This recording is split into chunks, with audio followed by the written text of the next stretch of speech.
صدر زیلنسکی کا امریکی مطالبات پر سخت رد عمل، معدنی وسائل کے معاہدے سے انکار۔ یوکرین کے صدر وولودیمیر زیلنسکی نے امریکی صدر ڈونلڈ ٹرمپ کے اس مطالبے کو مسترد کر دیا ہے جس میں امریکہ نے یوکرین کے معدنی وسائل میں 50% حصے کے حقوق مانگے تھے۔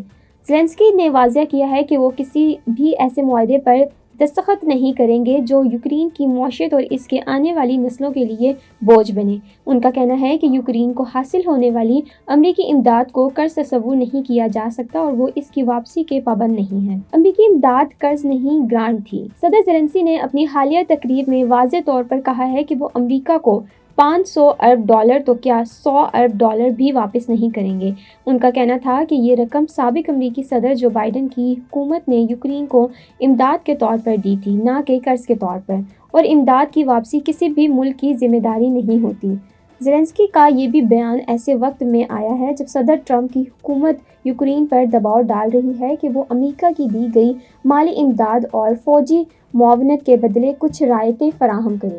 یوکرین کے معدنی وسائل پر تنازع۔ امریکی حکومت کی جانب سے یوکرین کو معدنی وسائل میں شراکت داری کی تجویز کی گئی ہے جس کے تحت امریکہ کو یوکرین کے نایاب معدنی وسائل میں 50% حصہ مل سکتا ہے، تاہم صدر زیلنسکی نے اس معاہدے کو یک طرفہ اور غیر منصفانہ قرار دے کر مسترد کر دیا۔ ان کا کہنا تھا کہ یوکرین کی دولت اور وسائل صرف یوکرین کی عوام کے ہیں اور کسی بھی ملک کو اس پر قبضہ کرنے کی اجازت نہیں دیں گے۔ یورپی رہنماؤں کے ساتھ سربراہی اجلاس کا اعلان۔ You came to this country for a brighter future for you and your loved ones. You've made it this far. Now it's time to become a citizen. With citizenship, you gain the right to vote, access to federal jobs, the ability to keep your family closer, and the freedom to travel with a U.S. passport. These are just a few of the benefits waiting for you when you become eligible.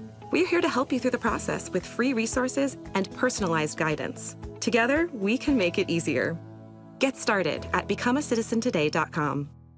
Ukraine کے صدر کی امریکی مطالبات کے بعد فوری طور پر یورپی رہنماؤں کے ساتھ ایک اہم اجلاس بلانے کا اعلان کیا ہے۔ ان کا کہنا ہے کہ یورپی اتحادوں سے مشاورت کریں گے تاکہ یوکرین کی خود مختاری اور سلامتی کو یقینی بنایا جا سکے۔ زیلنسکی نے اس موقع پر نیٹو کی رکنیت کی خواہش کا بھی اظہار کیا اور کہا ہے کہ یوکرین کو نیٹو میں شامل کیا جانا چاہیے تاکہ ملک کی سلامتی کو مضبوط بنایا جا سکے۔ زیلنسکی کی عہدہ چھوڑنے کی شرائط۔ اس معاہدے کے دوران ایک اور اہم پیش رفت سامنے آئی ہے کہ صدر زیلنسکی نے اپنا عہدہ چھوڑنے کے حوالے سے 2 شرائط رکھ دی ہیں۔ انہوں نے کہا ہے کہ وہ اس وقت مستعفی ہونے کے لیے تیار ہوں گے جب یوکرین میں امن قائم ہو جائے اور ملک میں جنگ کا خاتمہ ہو۔ یوکرین کو نیٹو کی رکنیت دی جائے تاکہ ملک کی خود مختاری اور سلامتی کو عالمی سطح پر تسلیم کیا جا سکے۔ یوکرین کو نیٹو کی رکنیت دے دی جائے تاکہ ملک کی خود مختاری اور سلامتی کو عالمی سطح پر تسلیم کیا جا سکے۔ امن و زور طاقت روس سے ہونا چاہیے۔ صدر زیلنسکی نے امریکہ پر زور دیا ہے کہ وہ یوکرین پر دباؤ ڈالنے کے بجائے روس کے خلاف سخت اقدامات کریں۔ ان کا کہنا تھا کہ اگر امریکہ کی بحالی ہونی ہے تو وہ روس کے ذریعے ہونی چاہیے، نہ کہ یوکرین پر دباؤ ڈال کر۔